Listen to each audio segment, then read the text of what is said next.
நாட்டில் இந்து சமயத்தின் பெயரில் ஆன்மீகத்தை மீறிய வழிபாடுகளை நடத்துவதும், வளமான வாழ்க்கைக்கு பூக்குளியல் என வெற்று வாக்குறுதி அளிப்பதும், சமயத்தை இழிவுபடுத்தி பேசுவதையும் உடனடியாக நிறுத்திக் கொள்ள வேண்டும் என மலேசிய இந்து சங்கம் தனது கண்டனத்தை தெரிவித்துக் கொள்கிறது. அண்மைய காலமாக மண்டி பூங்கா எனப்படும் பூக்குளியல் மோகம் இந்துக்களிடையே அதிகரித்து வருகிறது.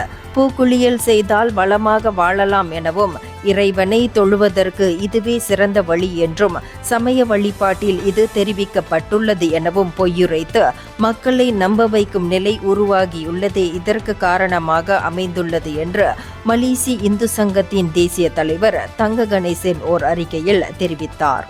இது தவறு என்று மலேசிய இந்து சங்கம் பல ஆண்டுகளாக எதிர்ப்பு தெரிவித்து வருகிறது.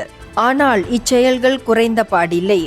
முழுக்க வியாபார நோக்கத்தோடு மட்டுமே இச்செயல்கள் அரங்கேற்றப்பட்டு வருகின்றன என அவர் தெரிவித்தார். இனி வரும் காலங்களில் சமயத்தை இழிவுபடுத்துவர்களையும், சமயத்தை தவறான செயல்களுக்கு கருவியாக பயன்படுத்தி பணம் ஈட்டும் செயல்களில் ஈடுபடுபவர்கள் மீதும், மக்களிடையே ஆன்மீகத்தை மீறிய வழிபாடுகளை மக்கள் மீது திணிக்கும் நபர்கள் மீது நேரடியாக காவல் நிலையத்தில் புகார் செய்யப்பட்டு நடவடிக்கை எடுக்கப்படும் என மலேசிய இந்து சங்கம் தெரிவித்துக் கொள்கிறது. மக்களும் எது உண்மை எது முறை என்பதை நன்கு ஆராய்ந்து ஏமாளிகளாக ஆகிவிடாமல் இருப்பதை உறுதி செய்து கொள்ள வேண்டும் என இந்து சங்கம் கேட்டுக்கொள்வதாகவும் அவர் குறிப்பிட்டார். இந்தியர்களின் இதய குரல் மக்களோசை.